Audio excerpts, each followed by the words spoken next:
Eh bien, le coronavirus COVID-19 continue de s'étendre dans le monde et il y a plusieurs points chauds ce soir où les autorités tentent par tous les moyens d'enrayer l'épidémie. D'abord, l'Italie, qui s'apprête à mettre des régions entières en quarantaine, dont la capitale économique du pays, Milan, et même la ville de Venise.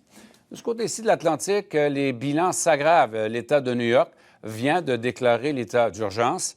Mais d'abord, Andy, on apprend que Québec va désigner des sites pour recevoir les personnes qui ont contracté le coronavirus. Oui, clairement, Michel, le gouvernement va venir hausser d'un cran son niveau de préparation pour faire face, là, littéralement, au coronavirus, que l'on appelle dorénavant le COVID-19. Il y aura une annonce en ce sens lundi. Ce sera confirmé par Québec. Donc, ça va venir s'ajouter ces chambres, finalement, aux hôpitaux qui reçoivent déjà des gens qui pensent être infectés ou des gens qui sont déjà et qui contractent déjà le virus, qui ont été testés positifs. Entre-temps, vous l'avez dit, le virus continue de s'étendre aux quatre coins du globe. Résumé de la journée. L'inquiétude s'intensifie. Non seulement la barre des 100 000 contaminations a été franchie dans le monde, l'épidémie de COVID-19 continue de progresser.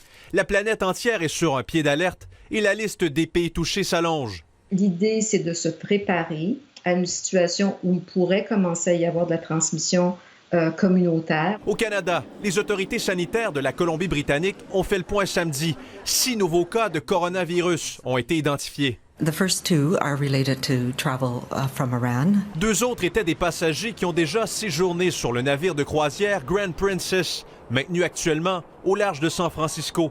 Les 2 derniers sont des résidents d'un établissement de soins de longue durée à North Vancouver.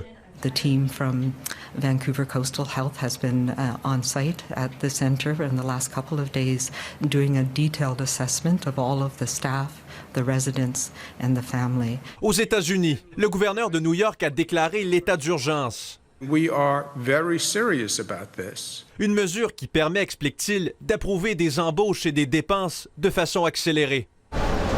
Voulant éviter la formation de rassemblements trop importants sur la place Saint-Pierre de Rome, le Vatican a annoncé que le pape François prononcera dimanche sa traditionnelle prière de l'Angélus par vidéo. Il n'apparaîtra donc pas à sa fenêtre comme c'est le cas habituellement. En fait, l'Italie, pays le plus durement touché d'Europe, a enregistré 36 nouveaux décès liés au coronavirus en 24 heures. Le gouvernement italien ne prend pas de chance. Il a envoyé 20 000 renforts dans ses hôpitaux, médecins spécialisés, infirmiers et aides-soignants. Une propagation qui s'accélère aussi en France, où plus de 700 personnes ont été testées positives. Nous, on se permet de sortir, on fait attention, simplement, c'est tout. Ailleurs dans le monde, la Chine fait son possible pour tenter d'enrayer l'épidémie, alors que le nombre de cas d'infection au COVID-19 est en constante augmentation. Et comme si ce n'était pas assez, un hôtel converti en lieu de quarantaine s'est effondré dans l'est du pays. Des centaines de sauveteurs ont été déployés sur le terrain. Le monde du sport s'inquiète aussi. La Ligue nationale de hockey a indiqué que les joueurs tiendront dorénavant leur point de presse à l'extérieur des vestiaires. Plus de représentants des médias à l'intérieur. Quand on regarde ça, pour la sécurité publique, je pense que c'est tout à fait normal. Les gens posent des questions sur les revenus. La télévision rapporte tellement de revenus que les salaires des joueurs, je suis pas inquiète pour ça. L'inquiétude, sans aucun doute, les propriétaires vont faire moins d'argent. Moi, c'est le personnel permanent que ça me fait peur.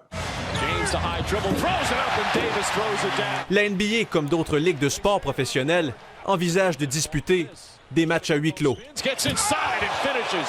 Andy Saint-André, TVA Nouvelles.